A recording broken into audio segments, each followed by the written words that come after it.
table des négociations, un plan de relance européen et un budget sur la période 2021-2027 à la merci de 3 États membres, la Hongrie, la Pologne et la Slovénie. Pour les adopter, l'UE doit pouvoir compter sur un vote unanime des 27. Mais Budapest, Varsovie et Ljubljana ont mis leur veto. Leurs dirigeants refusent que désormais, le versement de fonds européens soit conditionné au respect de l'état de droit. Le commissaire européen à l'économie a écarté toute renégociation de cette clause. The call to all member states to show a strong sense of responsibility to their own citizens and to all Europeans at this crucial moment and to get this recovery plan over the line.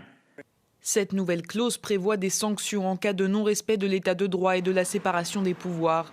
Et la Hongrie et la Pologne sont directement concernées, puisqu'elles font l'objet d'enquêtes pour des atteintes à l'indépendance de la justice, mais aussi au droit d'asile. Le versement de fonds européens est essentiel à ces deux pays.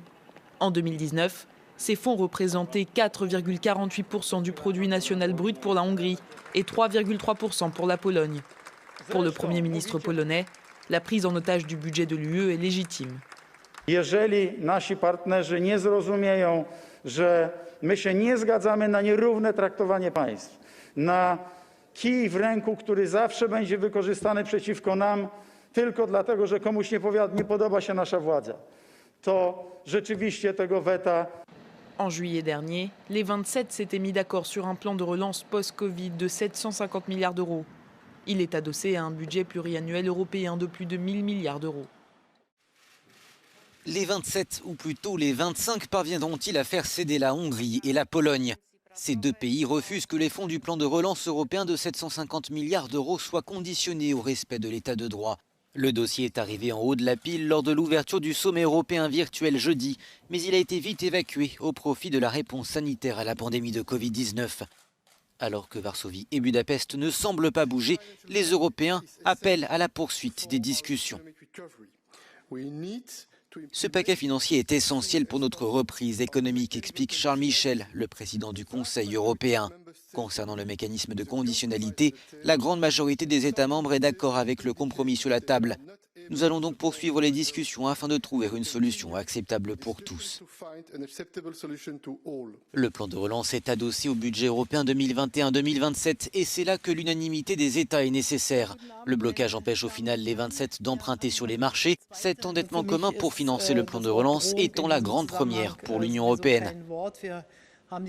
Nous avons donc le devoir d'essayer de trouver une solution. C'est d'une importance évidente et nous allons essayer, a déclaré Angela Merkel, la chancelière allemande.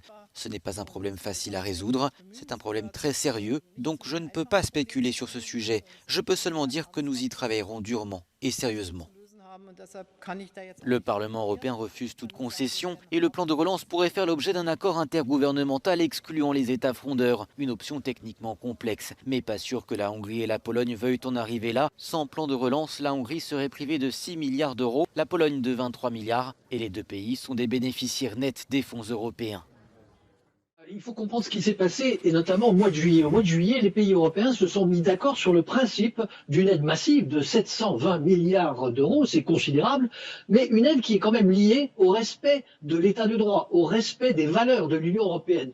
Mais ce vote a eu lieu à la majorité qualifiée et non pas à l'unanimité comme c'est le cas actuellement. Ce qui veut dire que la Pologne et la Hongrie ont été à ce moment-là très fâchées parce qu'elles n'étaient pas d'accord du tout avec ce lien possible entre l'octroi de cette aide et le respect de l'état de droit.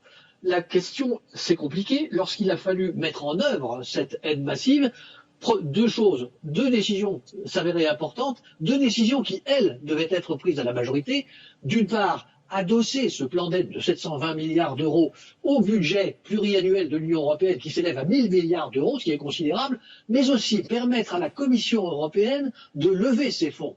Or, sur ces deux sujets, il fallait le vote à l'unanimité. Et c'est d'une certaine manière pour protester contre la décision du mois de juillet que la Hongrie, d'abord, puisque c'est la Hongrie qui a pris l'initiative de bloquer ce processus, puis la Pologne qui a accepté de la suivre, ont décidé finalement de bloquer le processus. Alors, est-ce qu'il s'agit d'un blocage extrêmement définitif? Je ne le pense pas. On peut penser que finalement, les discussions qui sont en cours vont essayer d'aplanir les différentes interprétations, mais il est clair que la Hongrie d'abord et la Pologne pensaient, par ce dispositif, marquer leur mauvaise humeur. Mais je rappelle quand même que la Pologne, c'est à peu près 20 milliards d'euros du plan de relance dont elle pourrait bénéficier. La Hongrie, c'est 7 milliards d'euros. Donc, pour ces deux pays-là, il sera peut-être aussi difficile de tenir une position aussi redoutable pendant longtemps. La Hongrie avait parlé de chantage. Comment appréciez-vous ces propos ?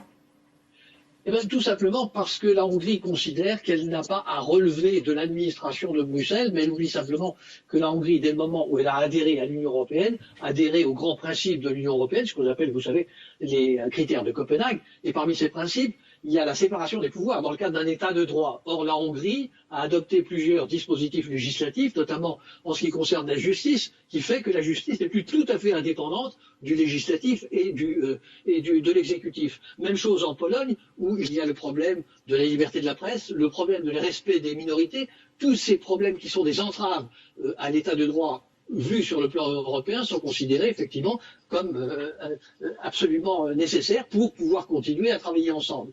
Donc, est-ce qu'on est dans une situation de blocage? Pas tout à fait, parce que puisqu'au mois de juillet, ils ont accepté, Pologne et Hongrie, de respecter d'une certaine manière des valeurs de l'Union européenne. Alors je sais bien, les valeurs, c'est quelque chose de relativement flou, qui n'est peut-être pas aussi décisif que l'état de droit au sens strict du terme. Donc on peut considérer que s'il y a des négociations qui vont s'engager, et elles se sont engagées, et en particulièrement aujourd'hui, on peut arriver à un accord moyennant des formulations qui soient acceptables au moins pour ces deux pays.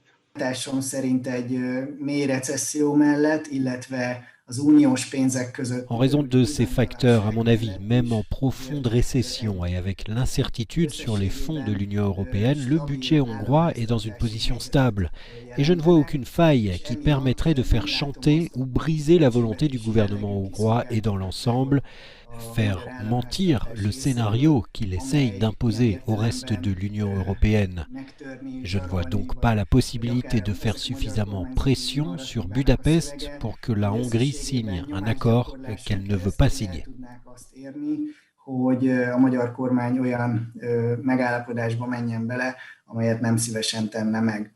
Le seul signe de nervosité sur les marchés hongrois a été cette petite ruée que l'on a observée pour changer des devises hongroises contre des euros, des dollars ou de l'or, mais il s'est avéré que ce n'était pas une réaction au veto, mais à une brève hausse du taux de change du forain. Il est vrai que le forain est devenu plus fort par rapport à l'euro. On peut acheter 1 euro pour environ 360 forains, ce qui est un prix horriblement élevé lorsque vous le comparez aux années précédentes. Mais cette année, le forain est fort, donc beaucoup de gens ont commencé à acheter des dollars ou des euros. Cela a conduit à une petite bulle. Nos réserves ont baissé, mais cela n'a duré que quelques jours.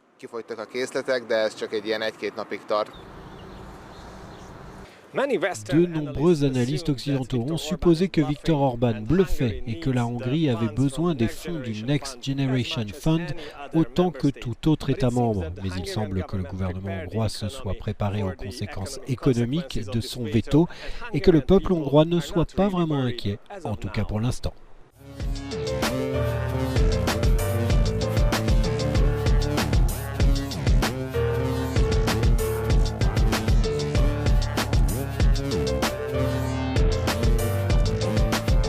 La crise majeure qui frappe la Suisse n'épargne pas le reste du monde. L'Europe essaye de s'en sortir et a d'ailleurs préparé un plan de relance historique. Mais Bruxelles vient de passer une semaine difficile. La Hongrie et la Pologne bloquent son adoption. Léo Vadimov.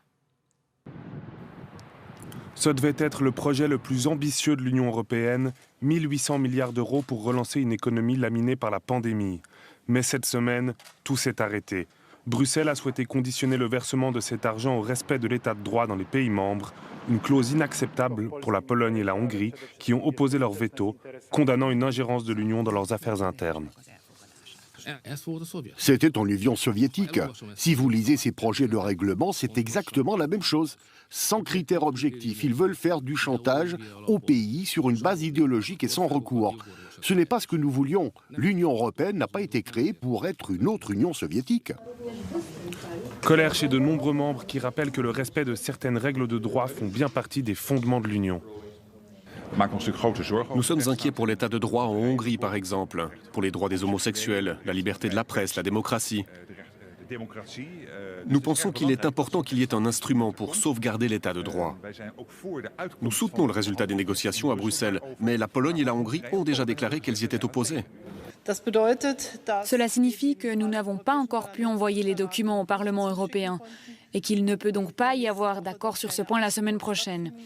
Nous continuerons à discuter avec la Pologne et la Hongrie en tant que président de l'Union pour savoir ce que nous pouvons faire pour que l'accord soit possible. Hier soir, les dirigeants européens se sont réunis lors d'un sommet virtuel sans pouvoir débloquer la situation. Le plan de relance historique censé aider des millions d'Européens est aujourd'hui au point mort et l'Union lutte à nouveau contre ses divisions. Isabelle Horry, plan de relance au point mort. Est-ce que ce soir, l'Union est face à une véritable crise ?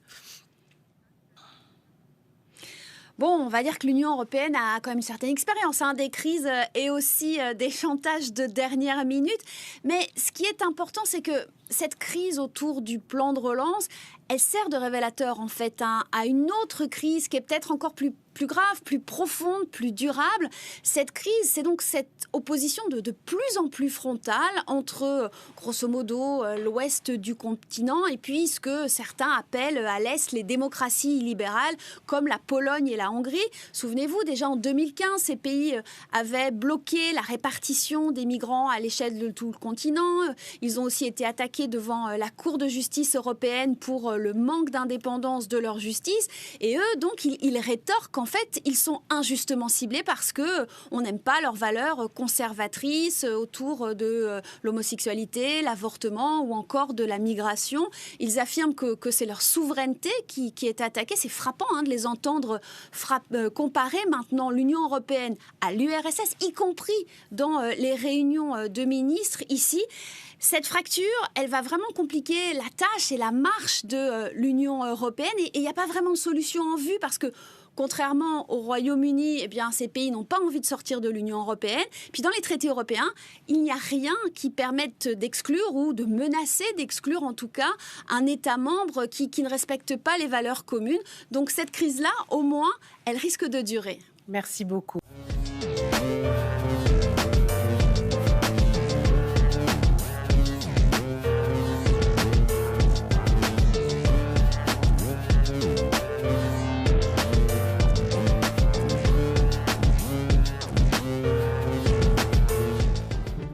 Somebody has gone into the system, so we have to stop it. Okay. Well, who is you? It's in our system. Who are you?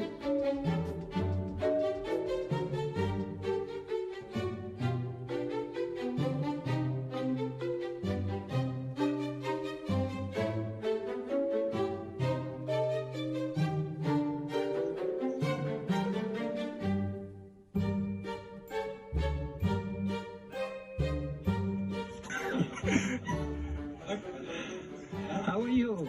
Hi. Hi, I'm fine. How are you? Hi. You know that you have been jumping into a secret conference of the NKVD? Yeah, yes. I'm sorry. I'm a journalist from the Netherlands. But I'm sorry for interrupting your conference. So I'll be leaving here. So thank you. That's the criminal offense, huh? Yeah, I know. So I'm going to leave. Goodbye. So you better shut off quickly. Yeah. before the police arrive, huh? Bye bye. Vooral dat de ministers en de werknemers van ministeries eindelijk eens een keer een goede cursus krijgen over hoe ze dit soort kolossale fouten kunnen voorkomen. I'm going to leave.